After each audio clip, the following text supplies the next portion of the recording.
I'm going to go over to accordance. I imagine most of you guys are Logos guys. I understand, but I have been doing Bible. Sell me on accordance. I haven't even tested it yet.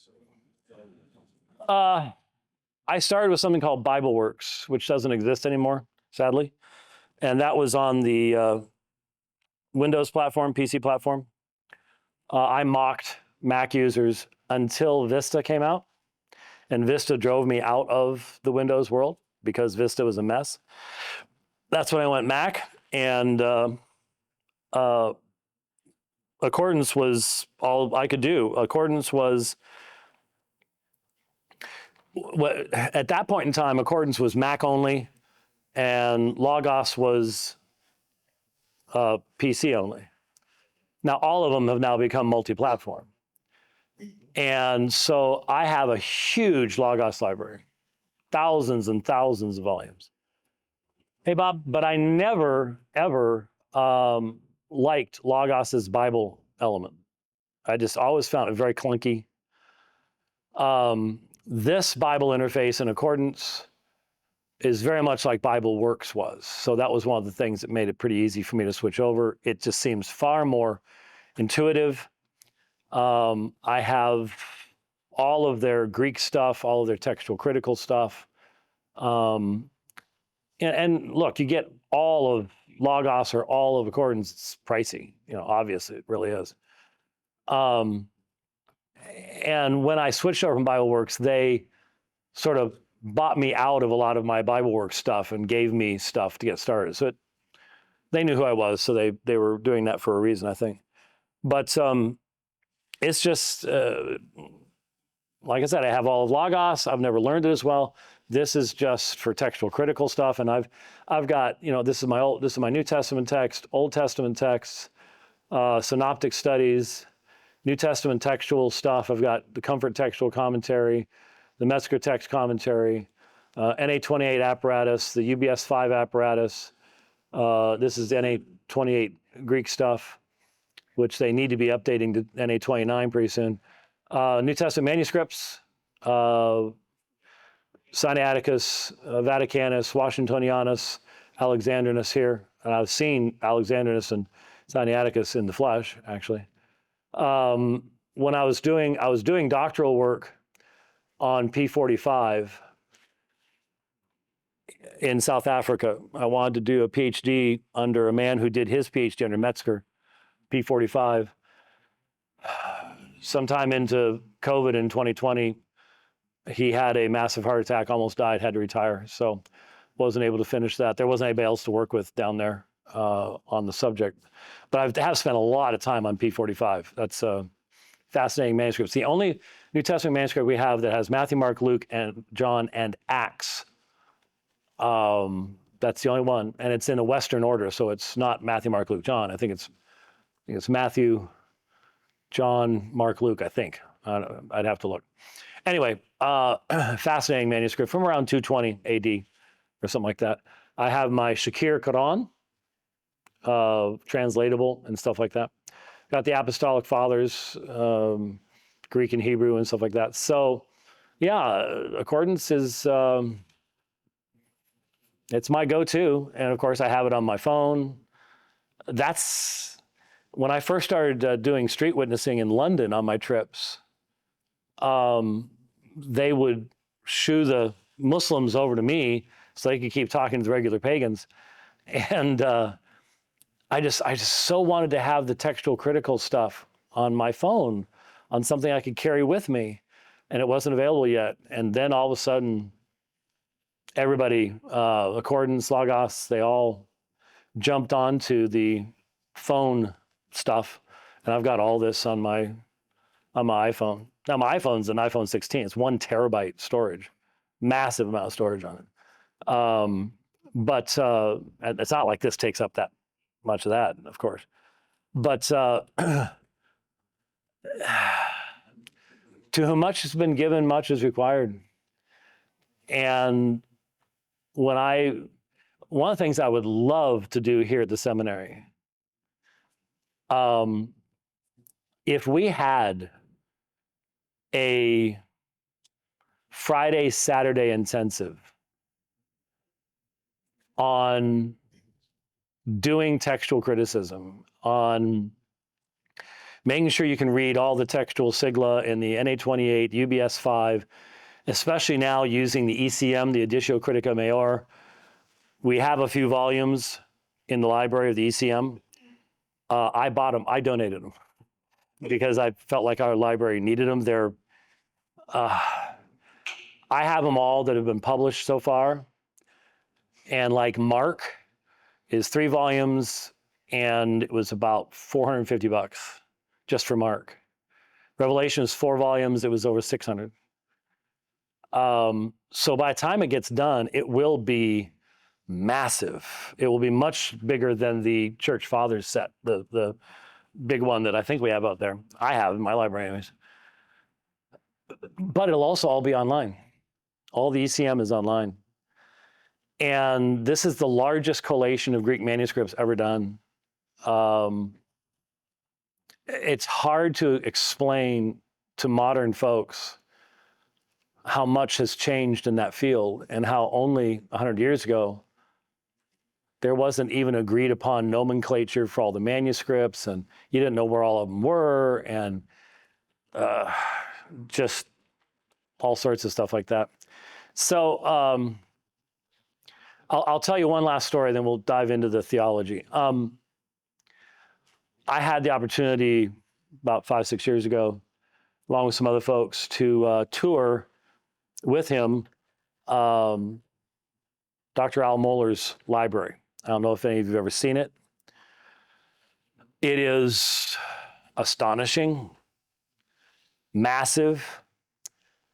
It is crammed into a basement, basically, but it's huge. It's catacombs of books from floor to ceiling.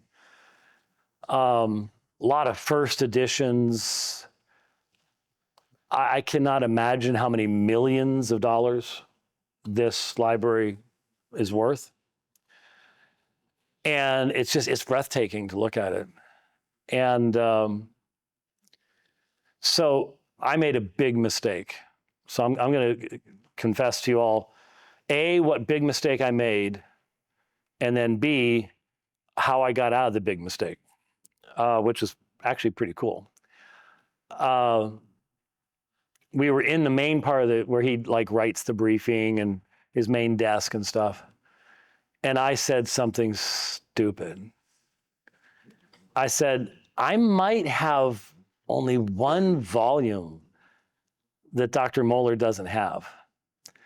I have a genuine 1550 Stephanus text.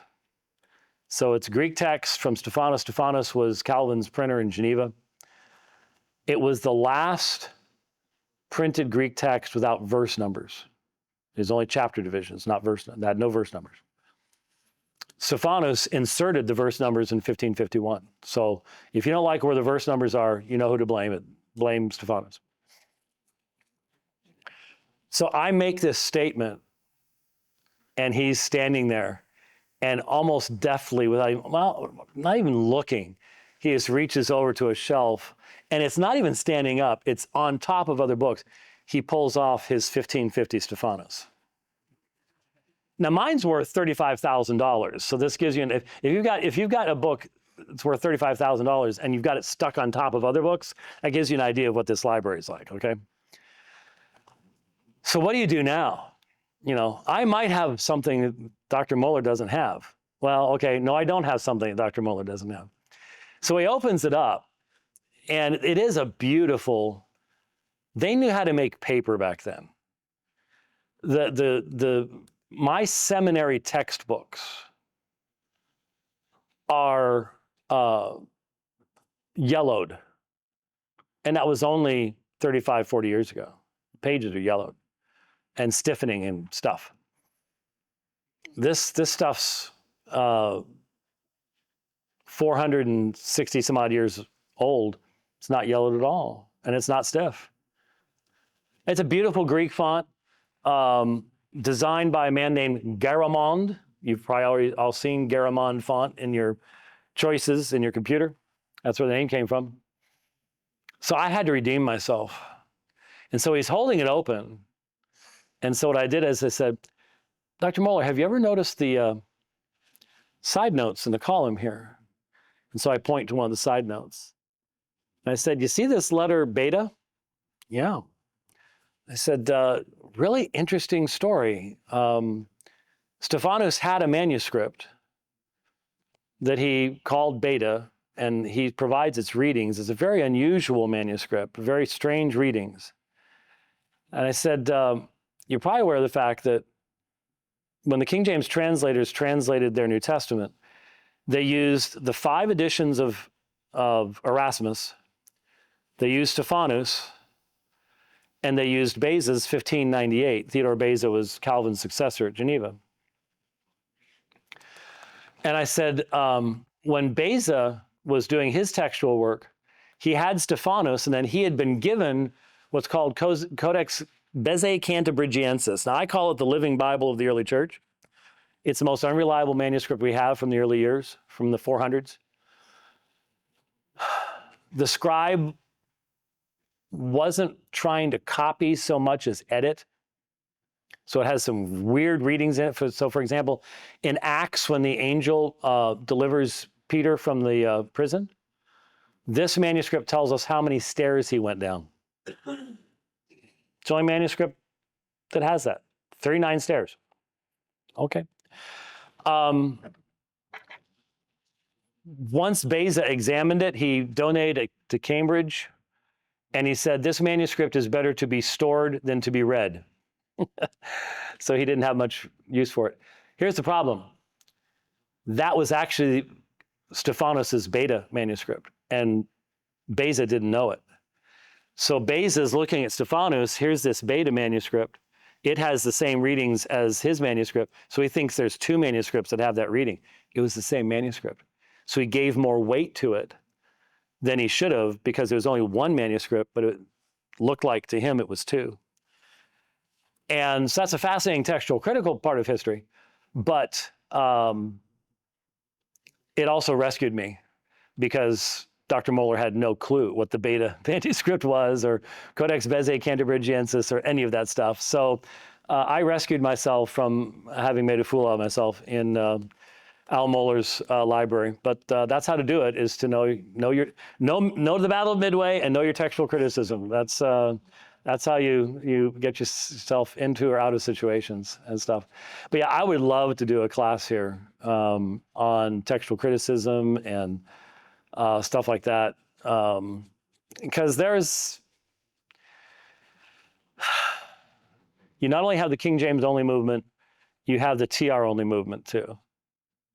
And there are a lot of Reformed Baptists that are buying into that stuff and saying, well, we should just use the Textus Receptus. And that was the printed text of about 1633. And that means you ignore all the manuscripts and stuff like that. And there's a professor at IRBS that promotes that stuff by the name of Jeff Riddle. He's actually going to be doing a lecture coming up here pretty soon that I'll have to listen to and respond to on Erasmus and the last few verses of the book of Revelation, where he back translated from Latin into Greek. I did a debate, by the way, a few months ago in Louisiana with a King James only guy from the King James Bible Research Council. It was one of the best King James debates we've done, because he wasn't wild, crazy man. And once we got into cross-examination, the circularity of the position became very, very, very, very clear. So if you're dealing with something like that, that one will probably be of interest to you. All right. It is after lunch. I'm a Baptist on Sundays, and pretty much every other day now I fall asleep at 2 o'clock. So it's going to be ugly here in about 40 minutes. Unfortunately, due to my heart condition, I cannot touch caffeine or any stimulant like that at all. So those of you with a Mountain Dew, which I used to love to drink Mountain Dew, or those of you with coffee or some energy drink, whatever they're called. I don't even, Monster. Yeah, is that what it is? Monster energy drink or something like that. You go ahead, you slam that, and I'll sit in your seat and you can talk for a while. Because I'll be fading fast, no two ways about it. So this is where I normally start. We didn't this morning because I just sort of want to do a little more personal stuff and a little my background and introduce. I normally get to all that stuff eventually anyways. See, I talk about yawning and I'm yawning. What I normally do, and it's terrible for video recording, but I would imagine it won't have any impact on audio recording at all. At least I hope it doesn't. Is I do normally wander around a little bit. And in fact, I'll walk around behind you to see how many of you playing Minecraft, Solitaire. What, you look like you're looking at your Bible program on your screen when actually you've got earphones in and you're playing a video game or something like that. And when I walk around the room, you have to, whatever button it is you use to make it, the sanctification button, you press S and it puts up a sanctified screen or something like that. That's fine. But I will probably start moving around a little bit, mainly just simply to keep myself functional. I was talking with some of the brethren at lunch, and one of the things that I said to them that I need to say to you is one of the absolute key issues that you have to struggle with in this class. And by the way, you don't have to agree with my perspective on everything. I just ask you to be consistent. But one of the issues that you have to think through is the relationship between your theology and your apologetics. And unfortunately, a lot of people don't think that through. They don't think what that involves. And so a lot of folks will develop a set of apologetic arguments that they find effective and efficient. And they will not necessarily give due consideration to how consistent those arguments are with their actual theology. And so, as a result, they may, if they are, say, teaching a class at their church or something like that, they may, when working through a passage of Scripture, say certain things that if their students of their apologetic methodology are thinking carefully, they'll go, but that's not consistent with the argumentation you use when you're trying to convert someone to Christ or convert someone to faith in God or something along those lines. I don't want to do apologetics in such a fashion that I am aware of the fact that someone who's listened to me, and let's say the Lord used my words to bring them to faith or remove certain barriers to profession of faith, something, I don't want to have to explain to them down the road why, in essence, I lied to them. Let me give you an example that will then illustrate from Scripture eventually. One of the big issues in apologetics is what is the contact point of apologetics? If you're talking to someone who is an atheist, secularist, maybe a Buddhist, a Hindu, whatever, is there a point of contact between, I'm just trying to drive you crazy, bro. As soon as you get that set up, I'm going to get up and walk away, just simply to keep you busy. Is there what's the point of contact? Do I have to look for cultural things? Is there a different point of contact in one culture or another culture? Are there all sorts of different kinds of points of contact?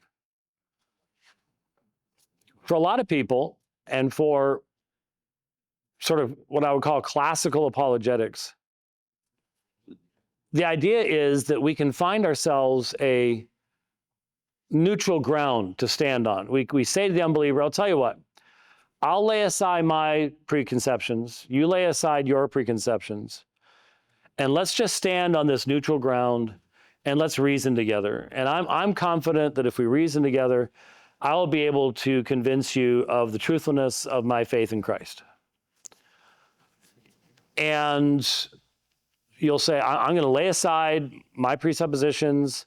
We're just going to look at the facts as fairly as we possibly can, and I believe those facts will lead you to believing in Christ.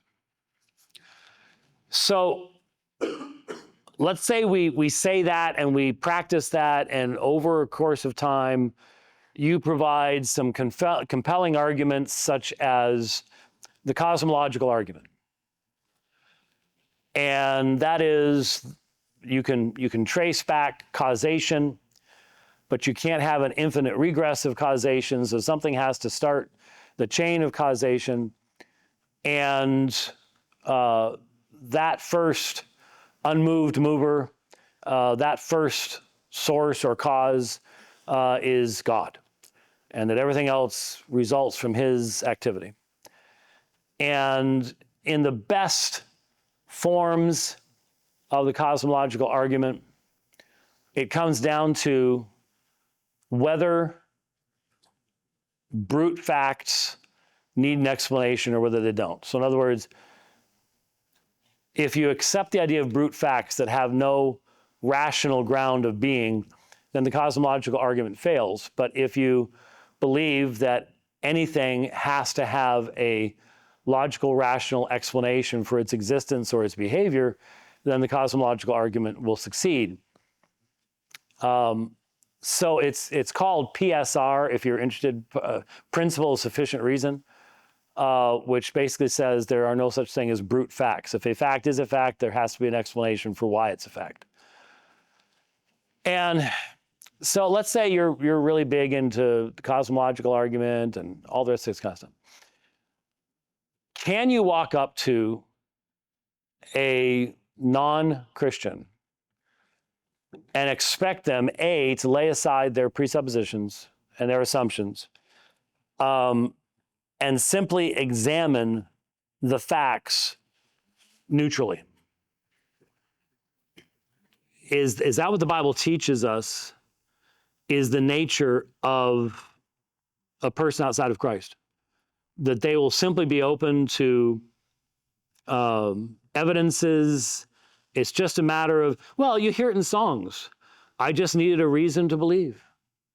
Didn't have any reason, but then you gave me a reason, and so now I believe, and you hear it a lot. That all we got to do is give people reasons to believe, and they will want to believe. Is that what we're dealing with? And if so, where is this morally and epistemologically neutral ground? Well, we're going to look at Colossians 1 and illustrate this. But if it is true that Christ created all things, whether in heaven and earth, visible, invisible, principalities, powers, dominions or authorities, all things created by him and for him, he is before all things, and him all things sunestekin, they hold together.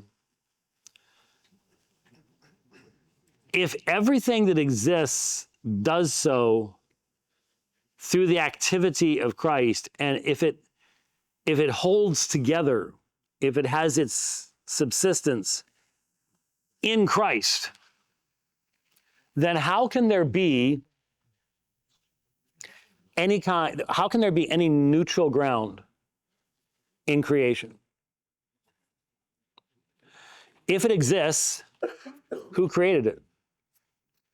Well, Christ did.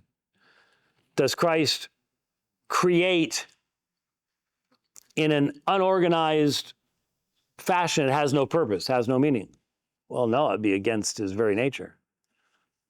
So, if it's a fact, if it's true, if it's a ground you can stand on, not only is it created by Christ, but that means its existence testifies of its creator. So if I say to an atheist, I'll tell you what, let's just step onto this neutral ground and I won't assume anything and you don't assume anything. That's impossible.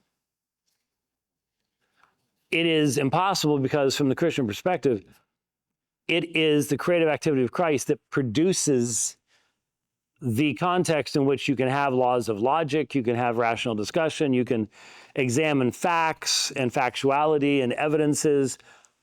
It all starts with the Creator. And so there is no neutral ground for you to step on. If it is a fact, it's a fact because Christ made it a fact. Now that is obviously a rather radical claim. A lot of Christians are nervous about making that claim because it's a big one. And from the world's perspective, it is pure, utter foolishness. It is. We need to be aware of the fact that we are asking people to believe something that is absolutely fantastic. I mentioned to you this morning, Jason Lyle, Biblical Science Institute, and he'll tell you better than I can the vastness of the created cosmos, that even recently we have had to up the estimated number of stars just in the Milky Way in our own galaxy. We've had to increase it because new telescopes allow us to see more clearly into the center of the universe. I'm sorry, the center of the galaxy. And there are more stars there than we expected. So 150 to 200 billion stars in our galaxy. And with the James Webb Space Telescope now, 200 billion galaxies. I mean, our minds can barely figure out the distance between us and Mars, let alone the idea of 200 billion galaxies. It just boggles the mind. I mean, I subscribe. Did you know that Voyager has a Twitter account? Not V'ger. I want to make sure we differentiate between V'ger and Voyager. Only a few of you got that. Yes, just a few smiles. Took the top right off the hair, huh, bro? Okay, that's how you keep it so shapely, huh? And just right over the top. Y'all didn't see the first Star Trek movie, huh? Okay, V'ger. Okay, all right. When were you born? 93. I remember it well. I was old enough. My father was a minister of music at a Lutheran church growing up. My first interaction with computers was with the 5 1/4-inch A drive, floppy, actually physically floppy drive. So I'm from the before ancient times as well. Okay, well, anybody who was still using a 5 1/4 floppy disk in the 90s was just simply poor. Minister of music. That's there you go, poor. Yeah, got the hand down of the hand down of the hand down of the hand down. Yeah, I fully understand that. Anyway, Voyager has a Twitter account.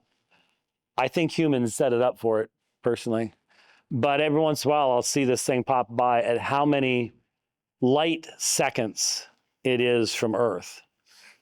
In other words, how long it would take light to travel the distance it is from Earth. Because it's left the solar system, and it's left the heliopause, which is the last point where the sun has any influence on anything at all. And it's in interstellar space. And yet still, it's so close to us in comparison to anything else out there that it's ridiculous. It's been traveling since 77. We launched it in 77. Pretty amazing. It's massive, huge. The universe is beyond our capacity to even begin to think of. And we are literally telling people, We are literally telling people that the one who created all this, sustains all of it, holds all of it together,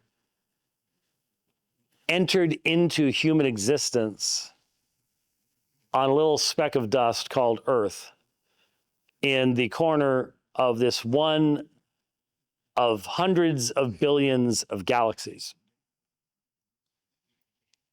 We're literally telling people that. We expect them to believe that.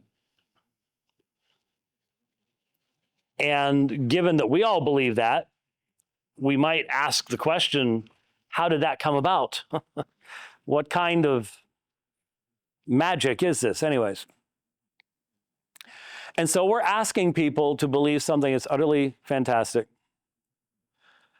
And so when the atheist or the agnostic just laughs at you and goes, are you serious? You need to realize how amazing the claim actually is. That's literally what we're saying. And I would say I think that explains why the work of the Spirit is necessary to bring about faith. Because, back in the olden days, there was a finite number of stars you could see with the human eye. And now, with our instrumentation, we can see so much more. So it's so much bigger of a claim than it ever was before as well. But that's what is there. So, with all that said, Romans chapter 1 is, in my opinion, one of the parts of the Bible that if someone were to say to me, what are some of the clearest evidences of the supernatural nature of the Bible? I would say Romans chapter 1. Because in essence, Romans chapter 1 summarizes mankind's sort of search for itself in a way that no one had ever conceived of before. No one had. Now, don't get me wrong. There are vice lists and ancient works that people have drawn parallels with, and stuff regarding ethics and morals. And there were some Jewish intertestamental writings that have similarities to Romans chapter 1. But if we take it seriously, if we listen to it, and if we take it seriously, I don't think you'll ever find a more insightful summary of the true nature of mankind than what you find in these words.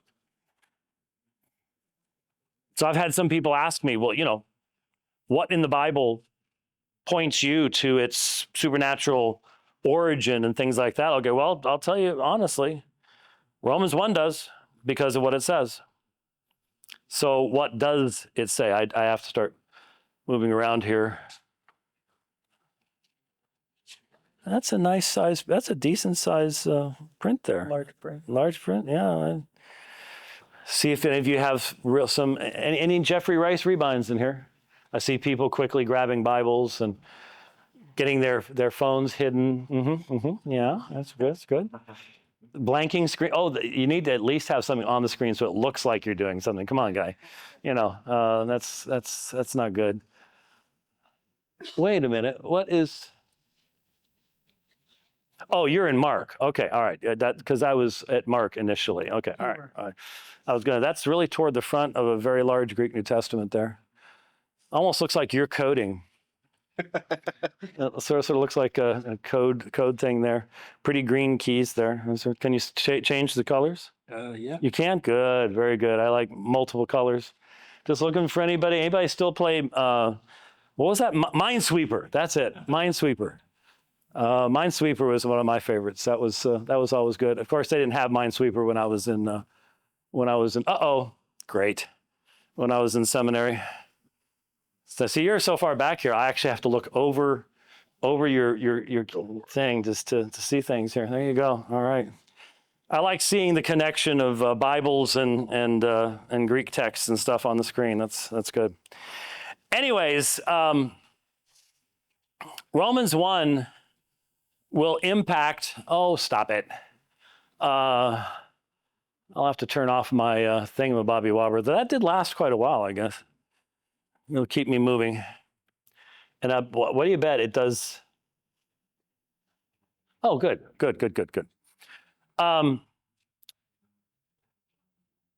Romans 1 gives us a God-revealed anthropology that most evangelicals quite honestly just don't believe. If we took this seriously, if we took Romans 1, 2, and 3 seriously, we have a text in Romans 3. Uk ha exeton ton theon. There is none who seek after God. It'd be sort of hard to have a seeker-sensitive movement when you don't have any seekers, But let's be honest, it doesn't get taken seriously. It doesn't get examined the way that it should. And when it comes to apologetics, we have to answer the question, who are we trying to reach? What state are they in? Do we have a bunch of people who are just morally neutral individuals who are just waiting for us to give them more information? All they need is my new formulation of the cosmological argument, and they will believe, right? Well, you're saying no, but that's how, when I first started looking for evidences for God, I picked up Norman Geisler. And Geisler is a classical Thomistic philosopher, and so he's going to present the 5 ways, the 5 proofs. Might even throw in the ontological argument just simply to make your brain hurt. And believe you me, the ontological argument does make your brain hurt if you've ever read the ontological argument. But that's what I did, and that was pretty much a Josh McDowell perspective. I didn't know there was anything else. And so once you start really digging into what Romans 1 says, you've got to deal with some pretty strong statements. So let's do it.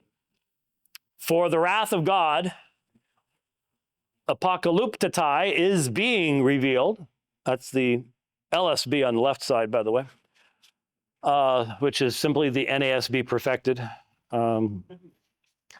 In my opinion, I was an NASB guy for a long time, was a critical consultant with the Lockman Foundation and stuff. But when the LSB came out, they did everything to the translation that I did to the NASB when I read from it. So when I read the Old Testament, I would read Yahweh for Lord. They put Yahweh in. They fixed Romans 9:5, made it much clearer and stronger, which is what I did. Pretty much all the stuff that I edited and altered when I used the NASB, they did in print. So I switched over to it for that reason.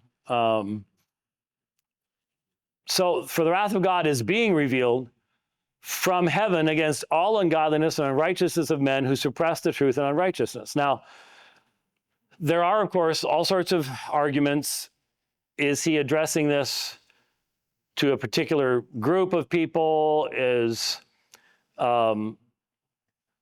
Back when I co-authored the same-sex controversy with Jeff Neal many, many moons ago on homosexuality, we had to deal with the fact that the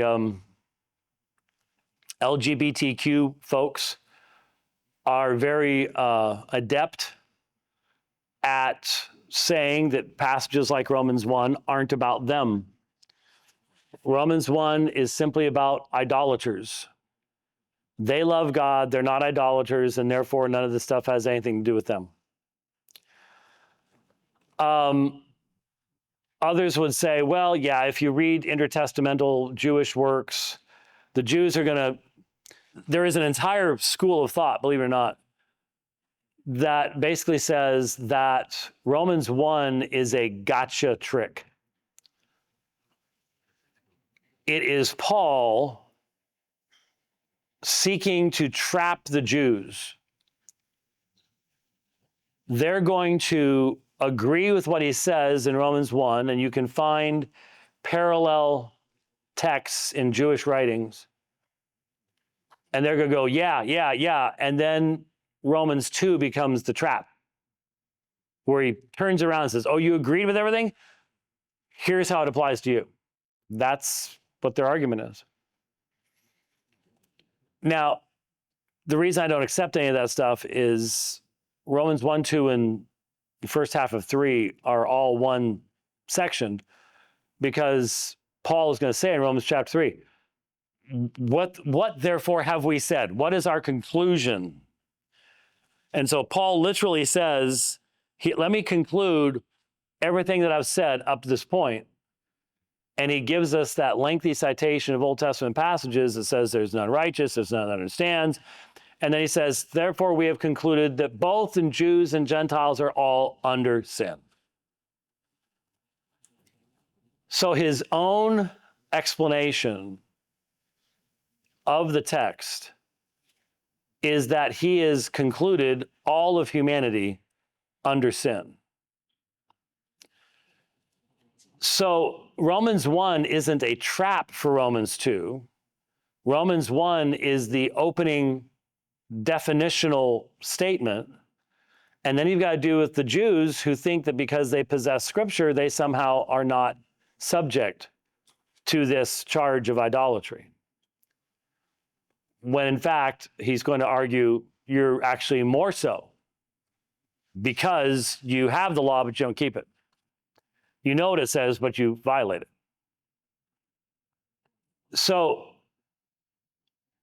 while the Jew might have outwardly agreed with all of Romans chapter 1, that's all about those Gentiles, all those Gentile idolaters, we're going to see that Paul is going to say, no, you think that you're not guilty of these things, but you are guilty of these things. Your activities bear it out. So when we think of the wrath of God being revealed from heaven, that's present tense. So when it says, against all ungodliness and unrighteousness of men who suppress the truth and unrighteousness, who are we talking about? We're talking about all men. This is the beginning of a general statement concerning the nature of fallen mankind, is that God's wrath comes against sin. We know that all have sinned. We're going to see that, interestingly enough, in Romans 3, the original context, when it says all have sinned, is all Jews and Gentiles. But all ungodliness and unrighteousness of men who suppress the truth and unrighteousness. There aren't any who don't do that. That's the whole issue. What mankind does, and when mankind turns from God and practices ungodliness and unrighteousness, God's wrath is revealed. And the description, hey Bob, the description of mankind is those who suppress the truth and unrighteousness. Tain aleithion and adakia katakanton. And that is a present participle, is suppressing the truth in unrighteousness. It's an ongoing thing. It's something that they're doing. Now, you can't suppress something you don't have. You know, you talk about, I'm trying to suppress a cough. Well, it means you've already got the cough. You're just trying to keep it from being heard. The desire is already there. In unrighteousness, mankind is suppressing the truth. Now, how do I know it's mankind? Because that which is known about God is evident within them, for God made it evident to them. For since the creation of the world, his invisible attributes, both his eternal power and divine nature, have been clearly seen, being understood through what has been made, so that they are without excuse. Unapologetus, without an apologetic. Without an apologetic. So the assertion is, on the part of the creature, there is a suppression of truth. It's done in unrighteousness. As Jesus said, those who love sin walk in darkness. They try to avoid the light. They don't want to come out into the light, lets their deeds be seen for what they are. And so those who suppress the truth in righteousness are holding that truth down. Now, because that which is known, not knowable, that which is known about God is evident within them, for God made it evident to them. Now, when it says evident within them, is that referring to an internal witness of creation, maybe of the conscience? Or when it says them, is it evident within them as individuals, or is it evident within them in a group? The Greek could be translated either way if you're familiar with it and you look at it. What we are told is that which is known about God is evident within them. So there is something that is known about God.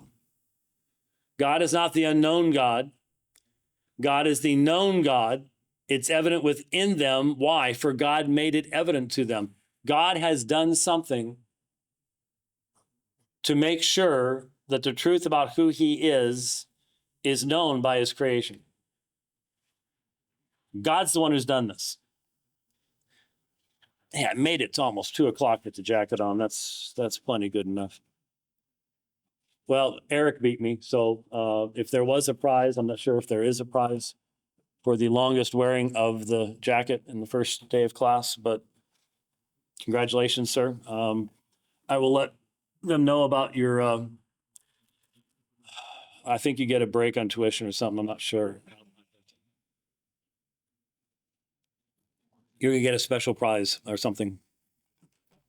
I have half a thing of orange juice if you'd like, maybe about all there is there. Couldn't handle it anymore. Us Arizonans are just, it's too much humidity, Sir, and you're wearing a Coogee. I don't even know what to say. I don't think it's cool enough anywhere in here. I walked around the whole room. Anyway. Yes, sir. So it has, you see the altar to the unknown God. Is it to the unknown God? Like they had an altar, they worshiped that altar, yet they didn't know whose name should be on that altar, or? They were covering their bases.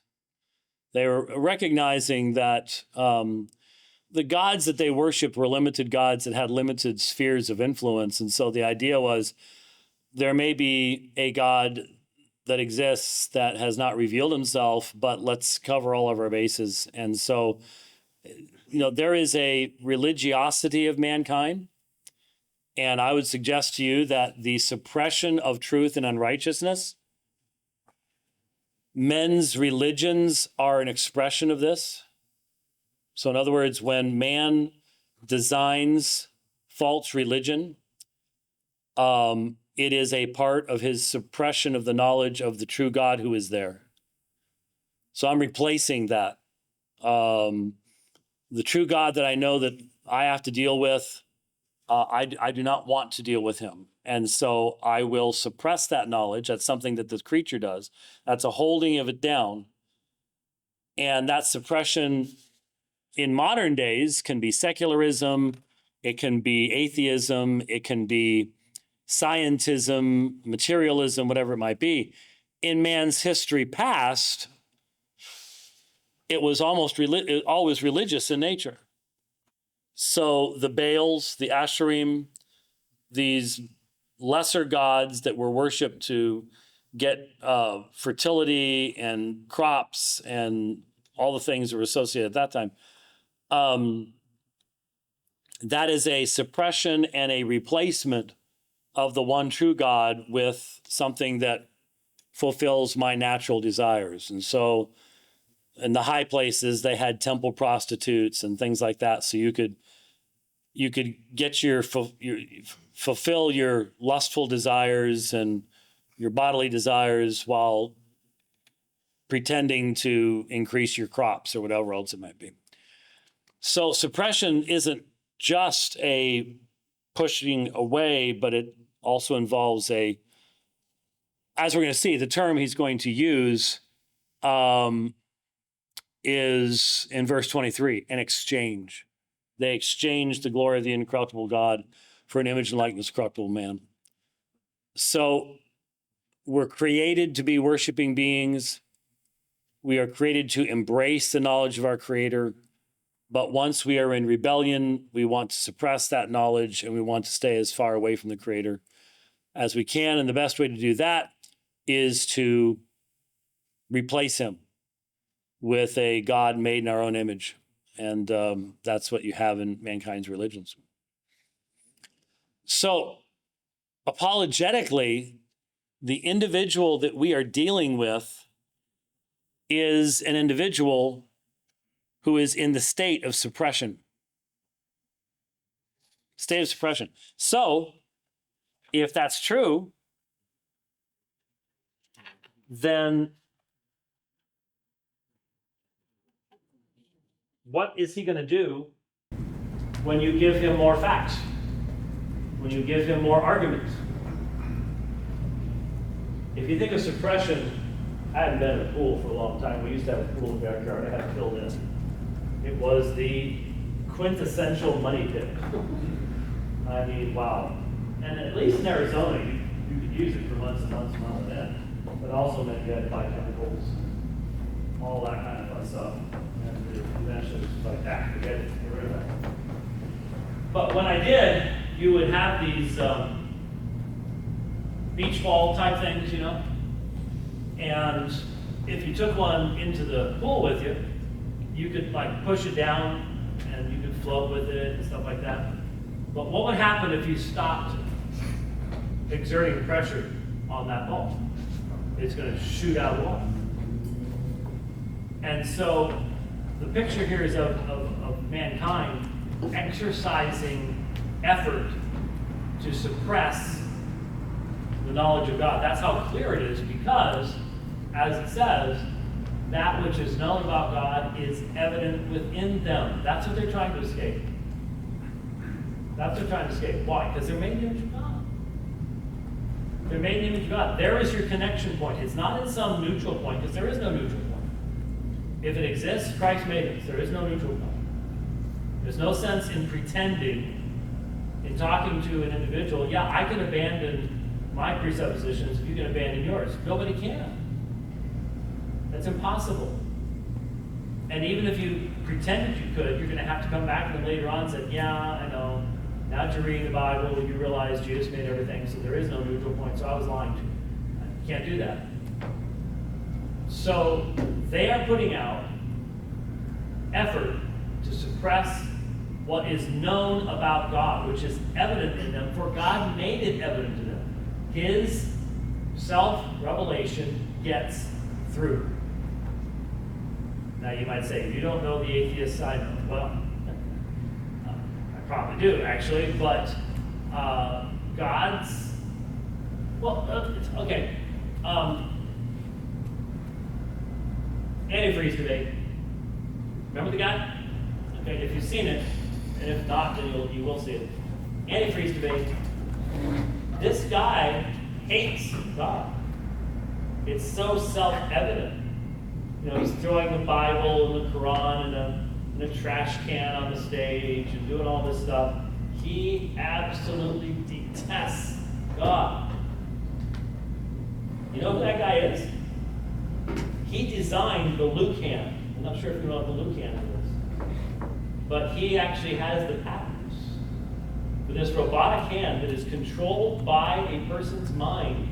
This is sort of XAI, Elon Musk stuff, where it is a mechanical hand and people can pick things up, and it's not like it's just one thing. They can pick up a grape and not crush it, or pick up a brick and hold on to it. So the hand can interpret the nerve endings in such a way as the stronger, lighter, so on and so forth. That's the guy that designed it. He's not stupid. He knows a lot about God's creation. But it can't pick out a good avocado.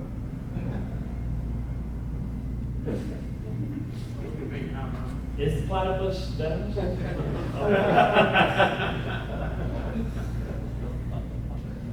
You need to understand something, brother. I eat so few vegetables Okay. or fruits that I wouldn't be able to I wouldn't be able to even identify an avocado, let alone pick one out properly. So there's obviously some trick there that my wife would know that I do not. And hence, it did not communicate to me everything that it communicated to you. I've done it. I've got to change the time frame on that. I didn't think it would do that. It was plugged in. But anyway. Just want to, like, touch the mouse. It's too late. Okay. You don't have my fingerprint, at least I hope you don't. I'll go down there in a second. So there's the point. That guy is more intelligent than most of us when it comes to engineering and all that kind of stuff.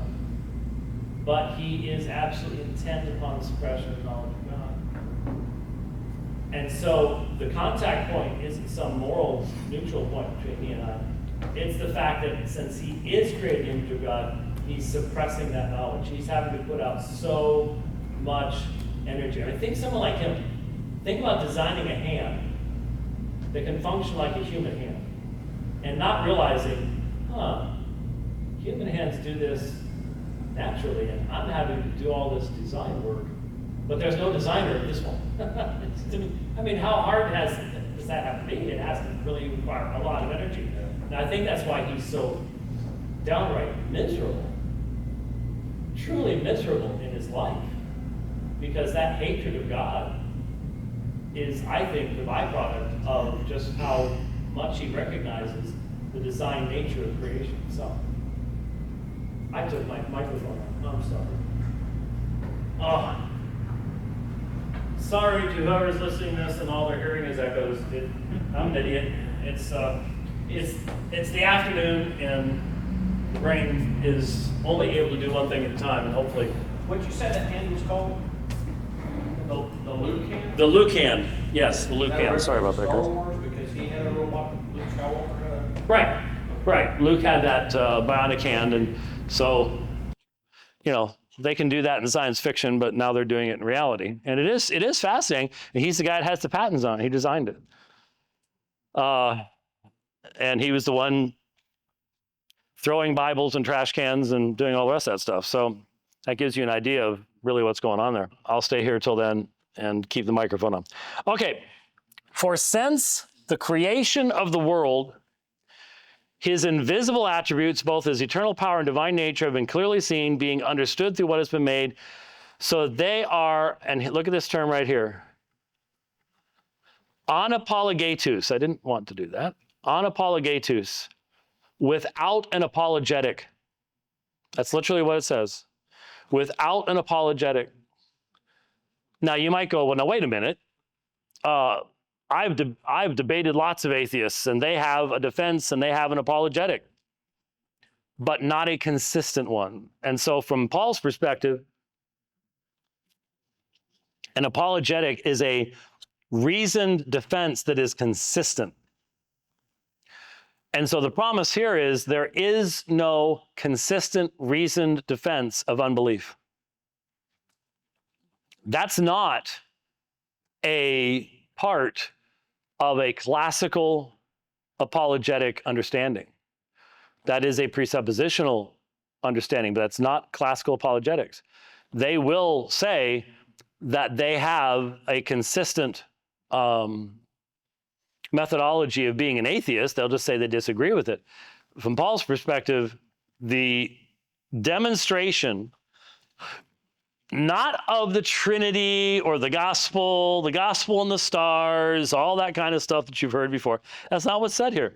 It says, since the creation of the world, his invisible attributes, both his eternal power and divine nature, have been clearly seen. Not the Trinity, not special revelation. What has been seen is that God exists. He is powerful. He possesses divine nature, and that has been clearly seen. It has been understood through what has been made. Now, some people argue, does that mean through the fact that I am created in the image of God, and therefore I know that God exists, or is that through the witness of the external world, the creation itself? I don't know that you can necessarily come to a final conclusion on that.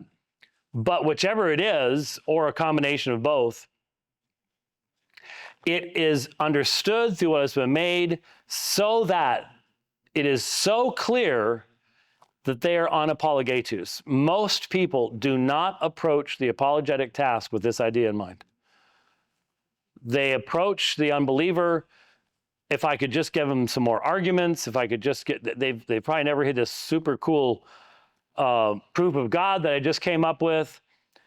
The reality is, what the Bible says about mankind outside of Christ is that they are unapologetus. They have clearly seen God's existence. Look at verse 21. For even though they what? Nantes. They, even knowing God, they did not glorify him as God or give thanks. They became futile in their thoughts and their foolish heart was darkened. You really have to answer the question, does it say they knew God or did they not know God? Well, this must have been a specific group. No, Paul's own interpretation is going of this in chapter 2. In chapter 3 is all Jews and Gentiles are under sin. That's his own interpretation. We don't have the right to alter that and go someplace else. So it says they knew God. And that fits together with they suppressed the truth in unrighteousness. They know God. It doesn't mean that they have exhaustive knowledge of everything God's done or the nature of God and all the rest of that kind of stuff. They know that there is a God that created all things and created them. They're suppressing that knowledge. They can do that in lots of different ways. Today we can use drugs to do it and everything else to just push it out of our minds, but it's still suppression. It's still something that we are morally accountable to God for. They knew God. They did not glorify him as God or give thanks. So the creation, natural theology, if you want to use that term, the creation is sufficient to communicate to mankind that they should glorify God and that they should give him thanks. But they do not want to do so. They do not want to glorify him. They do not want to give thanks. And if you don't want to do that, you cannot remain morally neutral. If you're created in the image of God, by God, to worship God, and you refuse to do that, you, as the creature, will be changed by your rebellion. You can't just... And this is another part that I think is almost uniquely European and American. But the idea here is mankind as a whole, and you're either going to be in submission to your Creator or you're going to be in rebellion against your Creator. There is no middle ground.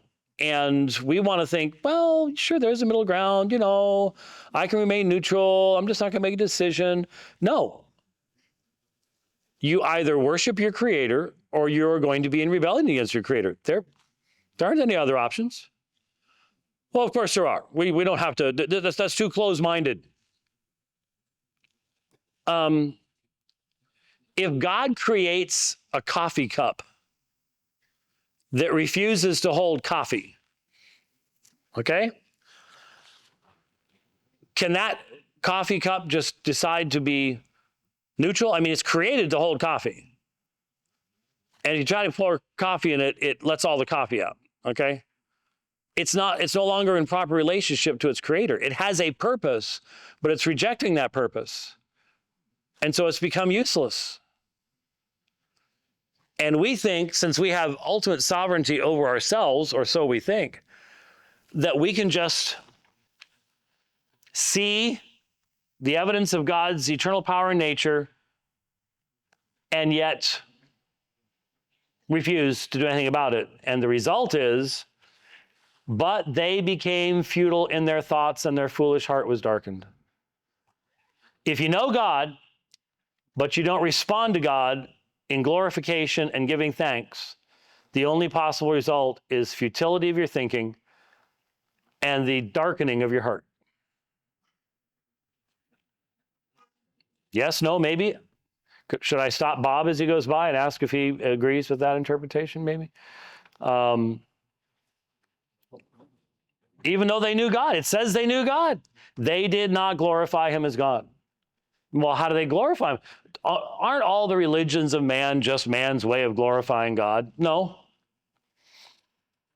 No, because if you think about it, if God is consistent with himself, if God is one who loves truth and defines truth, then there would be a way to glorify God and to give thanks to God. And we aren't the ones that get to decide that. So all these crazy, oh goodness, every week, I don't know who spends their time doing this, but every week after Sunday, someone comes along with a collection of the wildest, craziest, insane stuff being said in the Episcopalian Church, in amongst the liberal Presbyterians or the liberal Lutherans. The ELCA is the Lutheran group.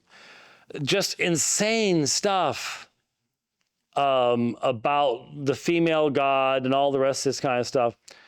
That's becoming futile in their thoughts, and their foolish heart was darkened. There's no middle ground. You're either going to be worshiping God as he calls himself to be worshiped, or you become futile, empty in your thoughts. And your foolish heart, it's literally, as you see here, without understanding. Your non-understanding heart becomes darkened. What light you had is taken away. The more you are given evidence of God's existence and the more you twist it, the darker it becomes in your soul. That's the context of professing to be wise, they became fools. So professing to be what? The Saphoi. That's a class of people. See, we don't use it that way. But the Greeks knew who the Saphoi were. They were the wise ones. They were the ones on Mars Hill. They're the philosophers who have read deeply in Plato and whoever. Those are the Saphoi. And so they profess themselves to be wise. But if you reject your creator, the only result is, and notice the root of fools, moranos, from which we get moron. That's what it means to be a fool. You can profess yourself to be wise all day long. If you live in rebellion to the one who created you, you're a fool. You're a moron. And what does it mean to be a moron? And exchanged the glory of the incorruptible God for an image in the likeness of corruptible man and of birds and four-footed animals and crawling creatures. Now again, it's real easy. Oh yeah. Idols, hideous idols looking like men and birds and four-footed animals and crawling creatures. And where do we see that kind of language? That very language that's used there, these terms that are used here, are the same words used in the Greek Septuagint of the creation story itself.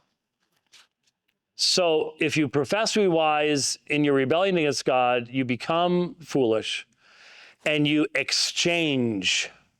Now notice here you have alaxon here and you've got metalaxon down here. There's a lot in the literature about, is the strengthened form supposed to communicate something? I don't know that we can really go there. But you will do something. And that something will be the exchanging of the glory of the incorruptible God, whose knowledge you're suppressing. You're not giving thanks to him. And so you will not get to have access to that glorious God. You will exchange the glory of the incorruptible God for something that is very corruptible, whether it's the likeness of corruptible man or birds or four-footed animals and crawling creatures. And that would include nature worship and all the things you see amongst South Sea islands and dwellers and things like that. but I don't think it has to be limited to that. The exchange of the glory of the incorruptible God is likewise what we do when we worship science. We worship the minds of men and their theories. We do the things that are being done in every local university here and larger universities elsewhere. It can involve hideous four-footed animals and crawling creatures, or it can just simply be the worship of nature, which is very, very common and very, very popular. And so this is the inevitable result of sin. The inevitable result of sin. And again, some people say, no. This is just of idolaters. What of people who aren't idolaters? If you're in rebellion against God, you're engaged in idolatry, whether you want to admit it or recognize it or not. Since your worship is not going upward to your Creator, it has to go downward to something in the creation. Something you're serving. It may be something as mundane as your house, your home, your body, your car, your wife, sex, money, rock and roll, whatever. Because you're not giving the worship you're designed to give to God, it's going to something else. It's going to something else. And that's going to have an impact upon mankind, as we will see after we take our break and come back at about 2:35 or so after you've all